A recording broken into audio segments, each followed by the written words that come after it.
भरपूर करने वाला भोलानाथ अपने अति स्नेही, अति सहयोगी समीप बच्चों से मिलने आए। मिलन सदा काल का उत्सव मनाने का यादगार बन जाता है। बाबा याद आज संगम युग की इम्पोर्टेंस बता रहे हैं। जो भी भिन्न भिन्न नामों से समय प्रति समय उत्सव मनाते, वो सभी इस समय बाप और बच्चों के मधुर मिलन, उत्साह भरा मिलन भविष्य के लिए उत्सव का रूप बन जाता है। यहाँ का उत्साह और द्वापर से कलयुग तक उत्सव। इस समय आप सर्वश्रेष्ठ बच्चों का हर दिन, हर घड़ी सदा खुशी में रहने की घड़ियां या समय है। इस छोटे से संगम युग के अलौकिक जीवन, अलौकिक प्राप्तियां, अलौकिक अनुभवों को द्वापर में भक्तों ने भिन्न भिन्न नाम से यादगार बना दिए। एक जन्म की आपकी जीवन भक्ति के 63 जन्मों के लिए याद का साधन। इतनी महान आत्माएं हो और इस समय की सबसे वंडरफुल बात ये देख रहे हो, जो प्रैक्टिकल भी बना रहे हो और निमित्त उस यादगार को भी बना रहे हो। हम दोनों काम कर रहे होते हैं संगम युग पे। हम एक तो ये जीवन बना ही रहे हैं, बाबा से मधुर मिलन मना रहे हैं, पर साथ साथ हम क्या शिवरात्रि, दिवाली, दशहरे मना नहीं रहे, हम अपने रीति से मना भी रहे हैं। तो दोनों काम इकट्ठे। तो चैतन्य भी हो और चित्र भी साथ साथ है। 5000 वर्ष पहले हर एक ने क्या क्या प्राप्त किया, क्या बने, कैसे बने, ये 5000 वर्ष का पूरा यादगार चित्र और जन्म पत्री सभी स्पष्ट रूप से जान गए हो, सुन रहे हो, देख रहे हो, हर्षित हो रहे हो कि ये हमारा ही गायन भोजन, हमारे जीवन की कथाएं वर्णन कर रहे हैं। ओरिजिनल आपका चित्र तो बना नहीं सकते, इसलिए भक्ति में भावना पूर्वक जो टच हुआ बना दिया। तो प्रैक्टिकल शिव जयंती तो रोज मनाते ही हो। हमारी रोज शिवरात्रि, रोज अपने धतूरे चढ़ा रहे हैं, हमारा आजीवन व्रत है। तो बाबा ने कहा आप प्रैक्टिकल शिव जयंती रोज मनाते हो, क्योंकि संगम युग है ही अवतरण दिवस, श्रेष्ठ कर्तव्य, श्रेष्ठ चरित्र करने का युग।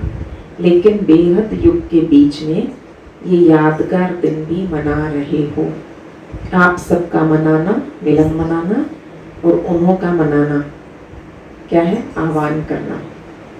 उन्हों का है पुकारना और आपका है पा लेना। वो कहते हैं आओ, आप कहेंगे आ गए, मिल गए। यादगार और प्रैक्टिकल में कितना रात दिन का फर्क है। वास्तव में ये दिन भोलानाथ बाप का दिन है। भोलानाथ की डेफिनेशन बाबा ने दी, बिना हिसाब के अनगिनत देने वाला। वैसे जितने उतने का हिसाब होता है, जो करेगा वो पाएगा, जितना करेगा उतना पाएगा, पर ये हिसाब है। लेकिन भोलानाथ क्यों कहते, क्योंकि इस समय देने में जितने उतने का हिसाब नहीं रखता, एक का पदम गुना हिसाब है, इसलिए भोलानाथ है। तो अनगिनत हो गए हैं, कहाँ एक कहाँ पदम। पदम तो लास्ट शब्द है, इसलिए पदम कहते हैं। अनगिनत देने वाले भोले भंडारी का दिन यादगार रूप में मनाते हो। आपको तो इतना मिला है जो अब भी भरपूर हो, और 21 जन्म, 21 पीढ़ी सदा भरपूर रहेगी। इतने जन्मों की गारंटी और कोई नहीं कर सकता।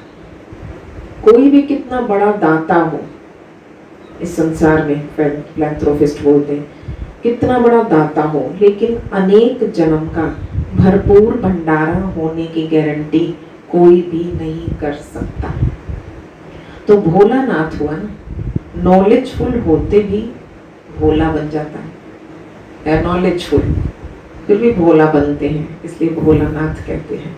कितनी सारी डेफिनेशन दी आज। भोलानाथ क्यों है, अनगिनत देने वाला, एक का पदम गुना देने वाला न, फिर है नॉलेजफुल और बन जाता है भोला। वैसे तो हिसाब करने में एक संकल्प का भी हिसाब जान सकता हो अगर हिसाब करने लगे, लेकिन जानते हुए भी देने में भोलानाथ ही बनता है। तो आप सभी भोलानाथ बाप के भोलेनाथ बच्चे हो ना। अगर वो भोलानाथ तो हम चतुर बनने की कोशिश मत करना, क्योंकि अगर हम चतुर बनते फिर वो चतुर सुजान बन जाता है। इसलिए भोले बन के रहो, पावन गिनत देते। एक तरफ भोलानाथ कहते, दूसरी तरफ भरपूर भंडारी कहते, शिव का भंडारा भरपूर। तो यादगार देखो कितना अच्छा बनाते हैं। मनाने वालों को पता नहीं है कितने भावना से शिवरात्रि तरह तरह से मनाई जाती है पूरे देश में, विदेशों में भी जहाँ जहाँ बैठे कर ही रहे हैं। मनाने वालों को पता नहीं है, और आप जानते हो जो मुख्य इस संगम युग की पढ़ाई है उसकी विशेष 4 सब्जेक्ट हैं। वो 4 ही सब्जेक्ट यादगार दिवस पर मनाते आते हैं। अब आ जाइए मुख्य सब्जेक्ट हमारे 4, ज्ञान, योग, धारणा, सेवा। कैसे हैं? पहले भी सुनाया था। विशेष इस उत्सव के दिन बिंदु का और बूंद का महत्व होता है। तो बिंदु इस समय की याद अर्थात योग की सब्जेक्ट की निशानी है। बिंदु को याद करना है। याद में बिंदु स्थिति में स्थित होते हो, तो बिंदु याद की निशानी और बूंद ज्ञान की भिन्न भिन्न बूंदें, पॉइंट्स। इस ज्ञान के सब्जेक्ट की निशानी बूंद के रूप में दिखाई, कंटिन्यूस टपकती रहती, बूंद बूंद बूंद बूंद। बाबा ने कहा बच्चे धारणा की निशानी, धारणा की निशानी इसी दिन विशेष व्रत रखते हैं। तो व्रत धारण करना, तो धारणा में भी आप, अब आपकी धारणा उनके व्रत और आपके व्रत में अंतर क्या है? धारणा में भी आप दृढ़ संकल्प करते हो, तो व्रत रखते हो ऐसा सहनशील व अंतर्मुख अवश्य बन के दिखाएंगे। ये हमारा व्रत है, सहनशील अंतर्मुख बनकर दिखाएंगे। अच्छा, सेवा की निशानी, सेवा की निशानी है जागरण। सेवा करते ही हो किसी को जगाने के लिए, अज्ञान नींद से जगाना, जागरण कराना, जागृति दिलाना, यही तो आपकी सेवा है। तो ये जागरण सेवा की निशानी है। तो 4 ही सब्जेक्ट आ गई ना, लेकिन सिर्फ रूपरेखा उन्होंने स्थूल रूप में बदल दी। फिर भी भक्त भावना वाले होते हैं, और सदा ही सच्चे भक्तों की ये निशानी होगी कि जो संकल्प करेंगे उसमें दृढ़ रहेंगे। सच्चे भक्तों की निशानी, जो संकल्प करेंगे उसमें दृढ़ रहेंगे।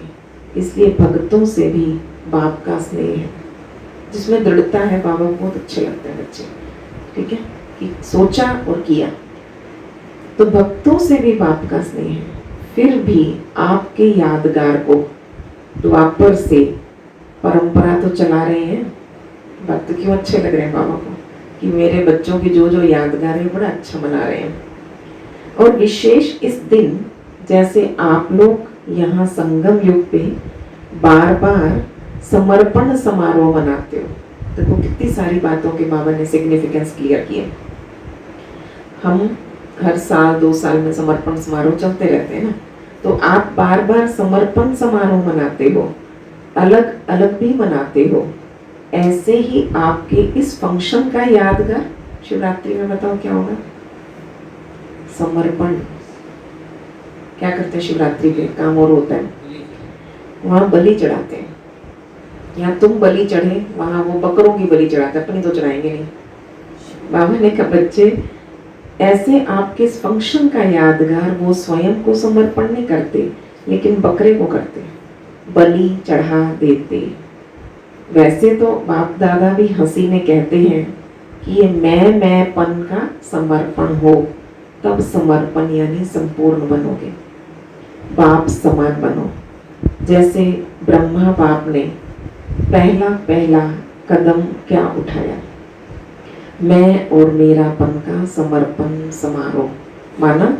किसी भी बात में मैं के बजाय सदा नेचुरल भाषा में, साधारण भाषा में भी बाप शब्द ही सुना। मैं शब्द नहीं, बाप बाबा करा रहा है, मैं कर रहा हूं नहीं, बाबा चला रहा है, मैं कहता हूं नहीं, बाबा कहता है।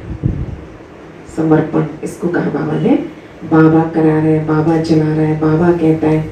हद के कोई भी व्यक्ति या वैभव से लगाओ मेरापन है, तो मेरेपन को और मैंपन को समर्पण करना, इसको कहते हैं बलि चढ़ना। बलि चढ़ना, बलि चढ़ना अर्थात महाबली बनना। बलि सिंपल बलि नहीं, बाबा कहते महाबली। तो ये समर्पण होने की निशानी है। कई बार बाबा याद कराते होते हैं कि एक तो झटको बिना आवाज के बस एक ही झटके में खत्म, तो उसको महाबली महाप्रसाद के रूप में माना जाता है उसे। तो बाबा कहते हैं जो बिल्कुल ही रेत रेत के मारते हो तो उसमें क्या करते हैं, वो आवाज बहुत करता है, उसको प्रसाद नहीं मानते होते बाबा। हलाल को प्रसाद नहीं मानते बाबा, कि भाई तुम कब से सोच सोच के कितना करूं, क्या करूं, कब करूं, है ना, कुछ तो करूं। बाबा कहते हैं सोचते रहते हैं, तो बाबा उसको बलि नहीं मानता, समर्पित बुद्धि नहीं मानता है। तो बाप दादा भक्तों की एक बात की आफरीन देते हैं। कहते अच्छा है ना, बाबा भक्तों पे भी कितना निहाल है।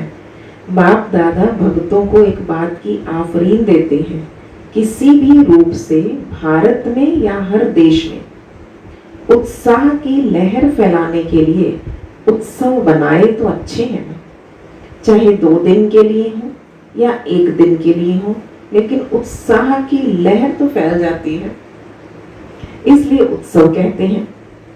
फिर भी अल्पकाल के लिए विशेष रूप से बाप की तरफ मेजॉरिटी का अटेंशन तो जाता है, उस निराकार की याद पूजा सब तो कर तो रही है ना कम से कम। तो इस विशेष दिन में क्या विशेष करेंगे?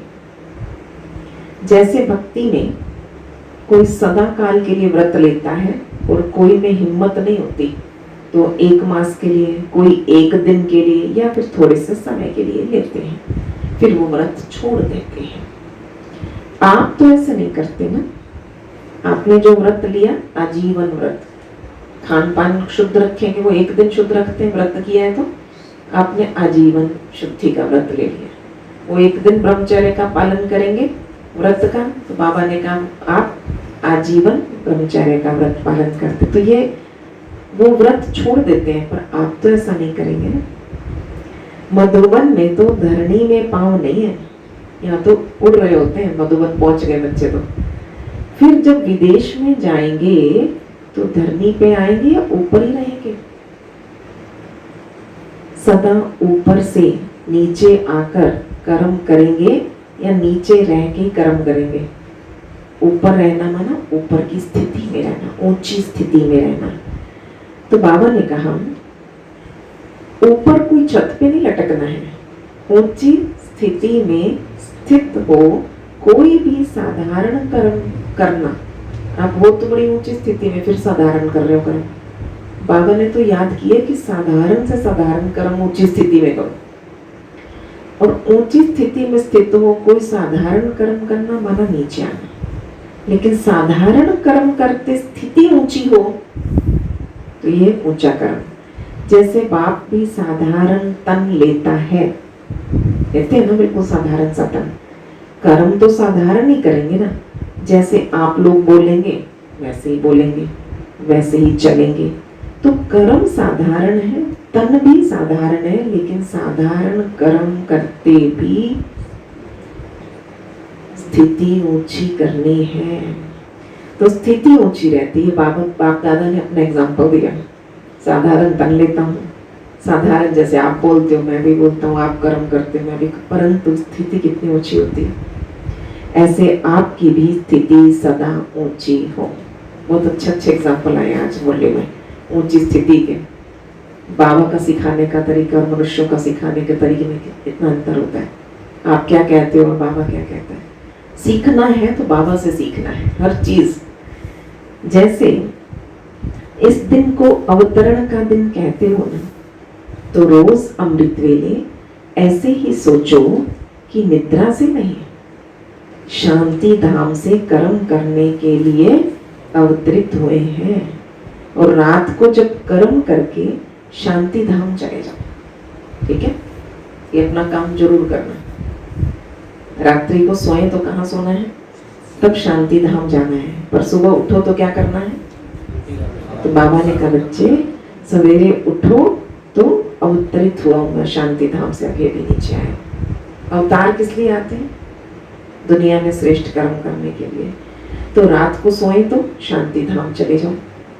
तो अवतार अवतरित होते ही हैं श्रेष्ठ कर्म करने के लिए। उनको जन्म नहीं कहते, अवतरण कहते हैं। ऊपर की स्थिति से नीचे आते हैं, यह अवतरण। तो ऐसी स्थिति में रहकर कर्म करने से साधारण कर्म भी अलौकिक कर्म में बदल जाते हैं। जैसे दूसरे लोग भी भोजन खाते हैं और आप कहते हो ब्रह्मा भोजन खाते हैं। ठीक है, अंतर देखो, फर्क तो है ना। चलते हो लेकिन आप, दुनिया में सभी चलते हैं, लेकिन आप फरिश्ते की चाल चलते हो, डबल लाइट स्थिति में चलते हो। बाबा साधारणता से अलौकिकता में परिवर्तन कैसे करते हैं। खाओ तो ब्रह्मा भोजन खाओ, चलो तो डबल लाइट स्थिति में फरिश्ता चाल चलो। तो अलौकिक चाल, अलौकिक कर्म हो गया। तो सिर्फ आज का दिन अवतरण का दिन नहीं, लेकिन संगम युग ही अवतरण दिवस है। आज का दिन आप लोग बाप दादा को मुबारक देते हो, लेकिन बाप दादा कहते हैं पहले आप। अगर बच्चे ना होते तो बाप कौन कहता। बाबा कहते हैं तुम्हारे कारण मेरी वैल्यू होती है। आप बच्चे बने, आपने बाबा बाबा कहा, बाबा कहते बच्चे ना हो तो मुझे बाबा कौन कहता। बच्चे ही बाप को बाप कहते हैं, इसीलिए बच्चों को मुबारक। देखो मुबारक और बधाई। बाबा अच्छा अच्छा कहता रहता, अच्छा अच्छा, अच्छा कहना ही बधाई है, अच्छा कहना ही खुशी में उमंग उत्साह में लाना है। बाबा ने आज इसकी इम्पोर्टेंस बताई। आप सब बर्थडे का गीत गाते हो, हैप्पी बर्थडे टू यू, और बाप दादा भी कहते हैं हैप्पी बर्थडे टू यू। बाबा आया तो बच्चे आए, बच्चों का भी तो बर्थडे हो गया। तो happy birthday to you, birthday की मुबारक तो बच्चों ने बाप को दी, बाप ने बच्चों को दी। और मुबारक से ही पल रहे हो। आप सबकी पालना क्या है, बाप की, परिवार की बधाइयों से पल रहे हो। ठीक है, जब आते बाबा के पास, बाबा खुश, बच्चा, वो एक और बच्चा आ गया, एक और बच्चा आ गया, परिवार खुश। एक एक बच्चा, दुनिया में बच्चे और ज्यादा हो जाए तो दुखी हो जाते हैं, यहाँ पे एक एक बच्चा और आता है, खुश हो जाते हैं। बाबा हंसी में समर्पण में कहते थे, बाबा कहते हैं दुनिया में एक घर में एक से दूसरी जब आ जाए, एक स्त्री और आ जाए तो क्या होता है, वहाँ सौतेलापन आ जाता है। और यहाँ पे कहते हैं एक और आ जाए, बाबा की अगली सजनी और आ जाए, दूसरी सजनी, चौथी सजनी, और कोशिश करता है सब मिलकर, ठीक है, बाबा की बन जाए, बाबा की बन जाए, है ना। तो यहाँ पे सौतेला व्यवहार नहीं होता है, यहाँ पे और कितना खुशी होती है जितनी जितनी बाबा की बनती जाती हैं। तो बाबा कहते बच्चे बाप की, परिवार की बधाइयों से पल रहे हो, बधाइयों से ही नाचते गाते पलते उड़ते जा रहे हो। ये पालना भी वंडरफुल है। एक दो को घड़ी घड़ी क्या देते हो, बधाइयाँ, बधाइयाँ, और यही तो पालना की विधि है। अब देखो कितनी वंडरफुल बात बाबा ने इतने अच्छे एग्जाम्पल से बताई। कोई कैसा भी हो, वो तो बाप दादा भी जानते हैं कौन कैसा है, बाबा नहीं जानता क्या, जानते हैं। आप भी जानते हो कि नंबरवार तो होंगे ही। अगर नंबरवार नहीं बनते तो सतयुग में तो कम से कम 1.5 लाख तख्त बनाने पड़ते। इसलिए नंबरवार है, बाबा को पता है सब नंबरवार है। सॉरी नंबर 1 होते, बाबा कहते मुझे 1.5 लाख तख्त बनाने पड़ जाते। इसलिए नंबरवार होने ही है। तो नंबरवार होना है, लेकिन कभी कोई को अगर आप समझते हो ये रॉन्ग है, ये गलत कर रहा है, ये अच्छा काम नहीं कर रहा है, तो ये पता है सभी नंबरवार है, ज्ञान में भी नंबरवार है, योग में भी नंबरवार है, सेवा में भी नंबरवार है। बाबा कहते हैं आपको अच्छा नहीं लग रहा है। कई होते हैं ना खुद ज्ञानी बहुत होते हैं, वो थोड़ा कोई और अज्ञानता कम कर ये क्या कर रहे हैं, कैसे कर रहे हैं, संकल्प चलने लग जाते हैं, फिर कहीं ना कहीं समझाने लग जाते हैं। आपको योग का बहुत शौक है और दूसरा कोई योग नहीं कर रहा है, बड़े संकल्प चलेंगे, फिर सोचेंगे या करेंगे, उनके साथ बैठ के प्रोग्राम बनाएंगे, तुम भी करो योग, तुम भी, नंबर वार ही रहेंगे ना सभी। पर बाबा ने कहा कोई रॉन्ग है, आप समझते हो ये रॉन्ग है, अच्छा काम नहीं कर रहा है, तो रॉन्ग को राइट करने की विधि या यथार्थ कर्म नहीं करने वालों को यथार्थ कर्म सिखाने की विधि क्या होगा। बाबा ने बहुत अच्छी तरीके से समझाया, जो बाबा करता है, बाबा से सीखने की चीजें ये। कभी उसको सीधा मत कहो तुम तो रॉन्ग हो, ये कहने से वो कभी नहीं बदलेगा। जैसे आग बुझाने के लिए आग नहीं जलाई जाती, एक तो आग बुझाने और आप आग बुझाने के लिए आग लगा रहे हो, उसको ठंडा पानी डाला जाता है, आग बुझाने के लिए ठंडा पानी डाला जाता है। इसलिए कभी भी उसको पहले से ही कहा कि तुम रॉन्ग हो, तुम रॉन्ग हो, वो और ही दिल शिकस्त हो जाएगा। पहले उसको अच्छा अच्छा कह करके थमाओ तो सही, पहले पानी तो डालो, फिर उसे सुनाओ कि आग क्यों लगी, गलती कहाँ है, क्या गलती है, फिर बताओ। पहले ये नहीं कहो कि तुम ऐसे हो, तुमने ये किया ये किया, पहले ठंडा पानी डालो। इतनी अच्छी बात समझा रहे हैं बाबा। पीछे वो महसूस करेगा कि हाँ आग लगने का कारण क्या है ना, नुकसान हुआ तो नुकसान का कारण क्या है, मेरा हुआ, यज्ञ का हुआ, या किसी और का हुआ, या डिसर्विस, कारण क्या है वो समझेगा। आग बुझाने का साधन क्या है, अगर बुरे को बुरा कह देते हो तो आग में और तेल डाल देते हो। इसलिए बहुत अच्छा कह के पीछे उसको कोई भी बात बता दो, तो उसमें सुनने की, धारण करने की हिम्मत आ जाती है। उसको दो चार विशेषताएं बताओ तो उसको ही लगता है कि मुझे देखते तो है ना, मुझे ऑब्जर्व तो करते हैं, मुझे जानते हो ना। हाँ, फिर बाबा कहते हैं उसमें सुनने की, धारण करने की हिम्मत आ जाती है। इसलिए सुना रहे थे, बहुत अच्छा, यही तो बधाइयाँ हैं। अच्छा बोलते जाओ। जैसे बाप दादा भी कभी किसी को डायरेक्ट रॉन्ग नहीं कहेंगे, मुरली में सुना देंगे राइट क्या है रॉन्ग क्या है, जज करते रहो अपने आप। मुरली में सुना देंगे राइट क्या है रॉन्ग क्या है। लेकिन अगर कोई सीधा आके पूछेगा कि मैं रॉन्ग हूँ, पूछता है मैं रॉन्ग हूँ, तो कहें बाबा क्या कहेंगे, बाबा कहेंगे नहीं तुम तो बहुत राइट हो, तुम तो बहुत अच्छे हो। क्योंकि उसमें उस समय हिम्मत नहीं होती।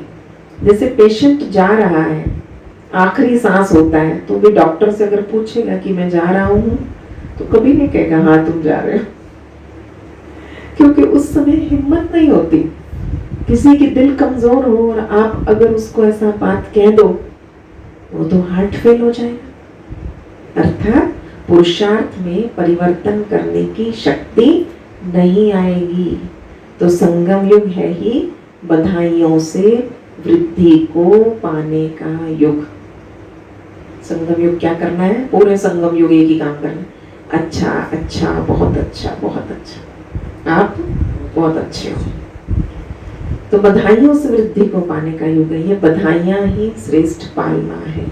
इसलिए आपकी इस बधाइयों की पालना का यादगार, इसका भी यादगार है, आप अच्छा कहते रहते हो। तो जब भी कोई देवी देवता का दिन मनाते हो तो उसको बड़ा दिन कहते हो। कोई भी दिन हो तो उसको कहते हैं आज बड़ा दिन है। बाबा ने कहा दीपमाला होगी, शिवरात्रि होगी, कहेंगे आज बड़ा दिन है। जो भी उत्सव होंगे उसको बड़ा दिन कहेंगे, क्योंकि आपकी बड़ी दिल है। यहाँ बड़ा दिल रखा, सबको अच्छा कहा, बड़ा दिल रखा, माफ कर दिया सब। बाबा ने कहा आपने बड़ा दिल रखा, वहाँ बड़ा दिन बन गया आपका, यादगार आपकी है। तो बाबा ने कहा एक दो को बधाइयाँ देना ये बड़ी दिल है, समझा? ऐसा नहीं रॉन्ग को रॉन्ग समझाएंगे नहीं, रॉन्ग है और हम उसको ना समझाएं, कब तक नहीं समझाएंगे। बाबा कहते ऐसा नहीं है कि नहीं समझा, लेकिन थोड़ा सा धैर्य रखो। इशारा तो देना ही पड़ता है, लेकिन टाइम तो देखो ना, वो मर रहा है और आपको मर जाओ, तो टाइम तो देखो, उसकी हिम्मत देखो।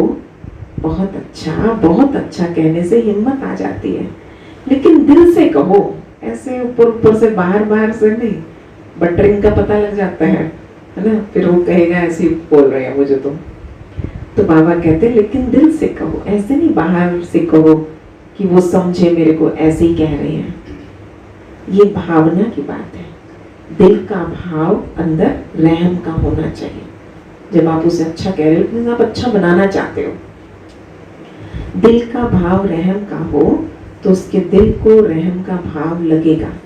इसलिए सदा बधाइयाँ देते रहो, बधाइयाँ लेते रहो, बधाइयाँ देते रहो,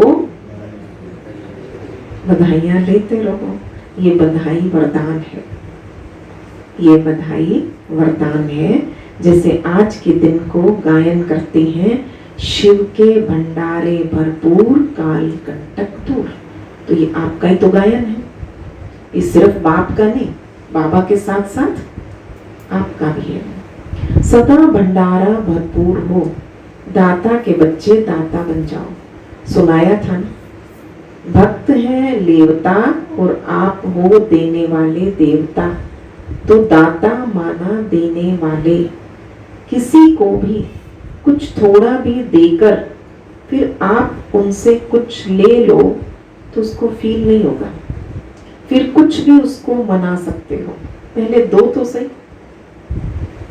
पहले कुछ दो, पहले दिए बिना आप उससे मनवाना चाहते हो, मेरी बात माने। पर बाबा ने कहा पहले खुशी दो, प्यार दो, क्षमा दो, कुछ दो। क्षमा भाव भी दे दिया ना तो वो आपकी बात मानता है। तो कुछ भी उसको मना सकते हो, लेकिन पहले उसको दो, हिम्मत दो, उमंग दो, खुशी दो, सुख दो, और दो देना पहले है। हिम्मत दो, उमंग दिलाओ, खुशी दिलाओ, फिर उससे कुछ भी बात मनाना चाहो मनवा सकते हो। रोज उत्सव मनाते रहो, रोज बाप से मिलन मनाना, यही उत्सव मनाना है। तो रोज उत्सव है।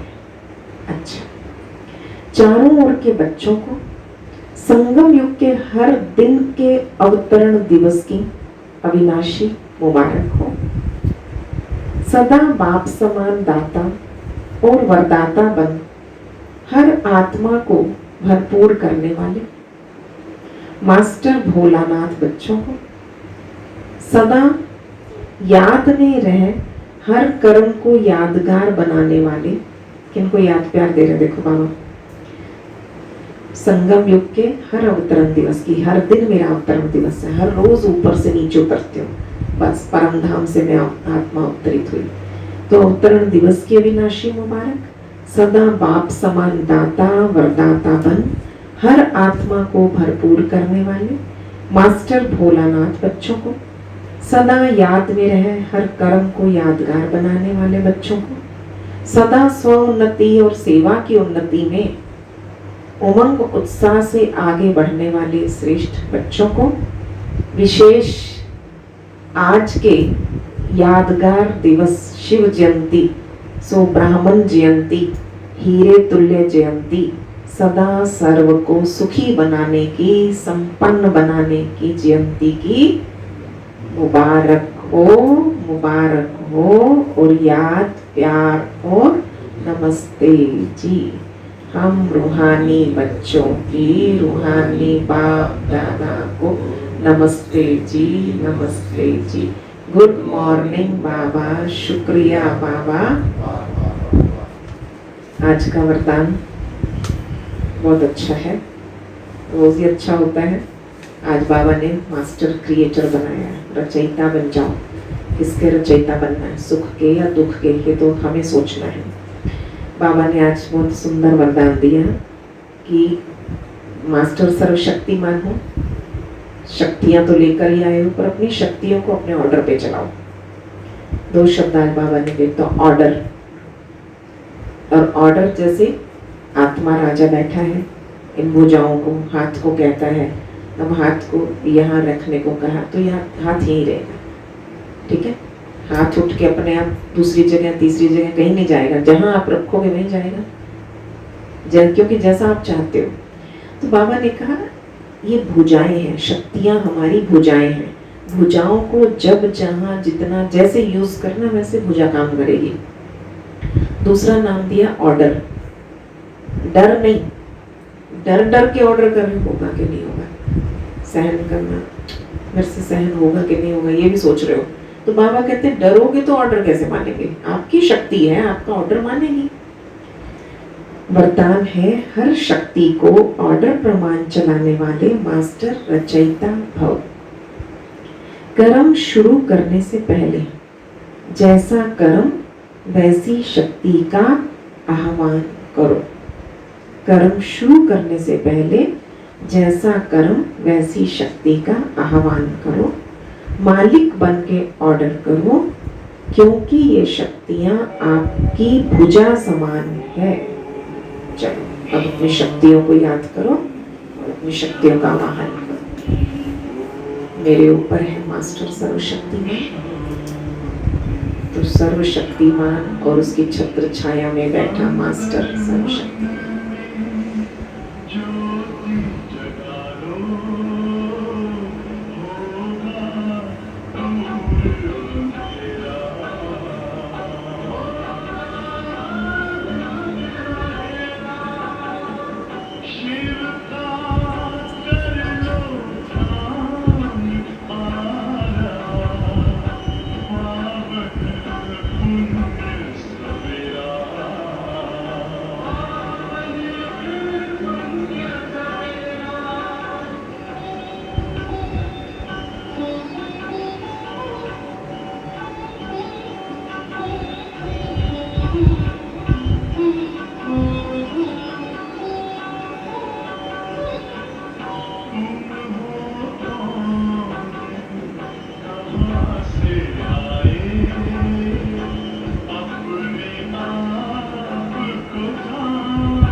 हर शक्ति को ऑर्डर प्रमाण चलाने वाले मास्टर रचयिता भव। कर्म शुरू करने से पहले जैसा कर्म वैसी शक्ति का आह्वान करो, मालिक बनकर ऑर्डर करो, क्योंकि ये सर्व शक्तियां आपकी भुजा समान है। आपकी भुजाएं आपके ऑर्डर के बिना कुछ नहीं कर सकती। ऑर्डर करो। एक भुजा सहन शक्ति, हमारी 8 भुजाएं अशक्ति, तो ऑर्डर करो सहन शक्ति, कार्य सफल करो, तो देखो सफलता हुई पड़ी है। लेकिन ऑर्डर करने के बजाय डरते हो, कर सकेंगे या नहीं कर सकेंगे, हर प्रकार का डर है, तो ऑर्डर चल नहीं सकता। इसलिए मास्टर रचयिता बन हर शक्ति को ऑर्डर प्रमाण चलाने के लिए निर्भय बनो।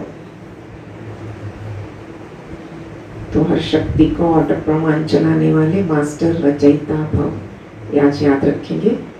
स्लोगन है, सहारे दाता बाप को प्रत्यक्ष कर सबको किनारे लगाओ। सहारे दाता बाप को प्रत्यक्ष कर सबको किनारे लगाओ। सबकी नैया पार हो जाएगी अगर सहारे दाता से जोड़ दिया। तो सहारे दाता को प्रत्यक्ष करो। प्रत्यक्ष करो मीन्स अपने ज्ञान, योग, अपनी धारणाओं द्वारा, तो वो सेवा प्रत्यक्ष होगी। सूचना है, आज मास का तीसरा रविवार है, 3rd संडे। सभी राजयोगी तपस्वी भाई बहनें सायं 6:30 से 7:30 बजे तक विशेष योग अभ्यास के समय अपने पूर्वजपन के स्वमान में स्थित हो कल्प वृक्ष की जड़ों में बैठ पूरे वृक्ष को शक्तिशाली योग का दान देते हुए अपनी वंशावली की दिव्य पालना करें। 6:30 से 7:30 तक सभी जहाँ कहीं भी हों और अपना योग का समय निकाल लें, तो बहुत अच्छा अनुभव होगा। तो आज क्या होमवर्क करेंगे?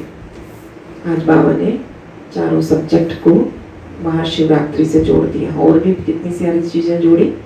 आप समर्पण होते हो बार बार और वहां पर बलि चढ़ते हैं। आप मैं और मेरेपन को खत्म करते हो। आप जो जो करते हो उसका यादगार भक्ति में बनता है, एक्यूरेट यादगार है। बाबा के तुम्हारा ही यादगार है। आप जो करते हो, जो सोचते हो, सब कुछ यादगार बन जाएगा। तो उत्सव मनाना, आप उत्साह में रहते हो तो वो वहाँ उत्सव मनाते हैं। तो आज सारे दिन के लिए अपने 5 होमवर्क इसमें से निकालने खुद। आज मुरली को फिर ध्यान से पढ़ना। तो अभी अपने दिल में उमंग उत्साह कम ना हो, दिल शिकस्ती कभी ना आए। दूसरों को समझाने का तरीका कितना अच्छा बताया। आग बुझाने के लिए आग लगानी नहीं है, आग बुझाने के लिए ठंडा पानी तो डालो, उसे अच्छा तो कहो, क्षमा तो दो, हिम्मत तो दो, उमंग तो दो कुछ पहले दो, फिर वो आपकी बात माने। आप देते कुछ नहीं और सोचे मेरी बात माने, ऐसा कभी भी नहीं होगा। ठीक है जी। सब शिक्षाओं के लिए बाबा का बहुत बहुत शुक्रिया।